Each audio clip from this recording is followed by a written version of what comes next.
তো আমরা তো খালি মাঠে গোল দিতে আসি নাই। হ্যাঁ, আমাদের বিপরীতে প্রার্থী আছে, থাকবে, এটা জেনে শুনেই তো রাজনীতি করতেছি এবং নির্বাচন করতেছি। আপনি অবশ্যই বিশ্বাস করবেন, স্বীকার করবেন, বাংলাদেশের সবচেয়ে বড় এবং সবচেয়ে জনপ্রিয় রাজনৈতিক দলের নাম কিন্তু জাতীয়তাবাদী দল বিএনপি। তো সারাটা তো যেহেতু সবচেয়ে জনপ্রিয়, অতএব সারাটা তো আমি মনে করতেছি আজকে বাংলাদেশের মধ্যে এই 300 আসনের সবচেয়ে বেশি ঐক্যবদ্ধ বিএনপি হচ্ছে শিবপুর উপজেলায়।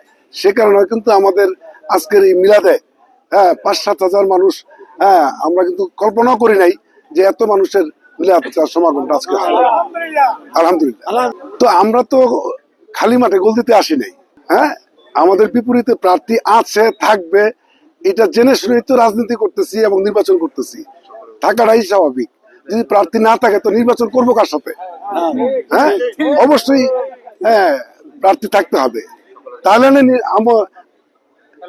খেলা জমবে। শিবপুরের উন্নয়ন আপনি আমার সাথে স্বীকার করবেন যে আজ থেকে 18 বছর আগে জাতীয়তাবাদী দল বিএনপি যখন রাষ্ট্রীয় ক্ষমতায় ছিল, তখন কিন্তু বিএনপির মহাসচিবের নির্বাচনী আসন ছিল এই শিবপুর। উনি মহাসচিব ছিলেন, স্থানীয় সরকার মন্ত্রী ছিলেন। শিবপুরের এমন কোন রাস্তাঘাট নাই তখন উন্নয়ন করেন নাই। ব্রিজ, কালভার্ট, স্কুল, কলেজ, মসজিদ, মাদ্রাসা করেছেন। তার মানে বিএনপির সময় উন্নয়ন হয়েছে। এই 17 বছরের মধ্যে যেই রাস্তাঘাটগুলি বিএনপির আমলে হয়েছিল, ওই রাস্তাগুলি ঠিক রাখতে তাদের পক্ষে সম্ভব হয় নাই। নতুন উন্নয়ন তো দূরের কথা।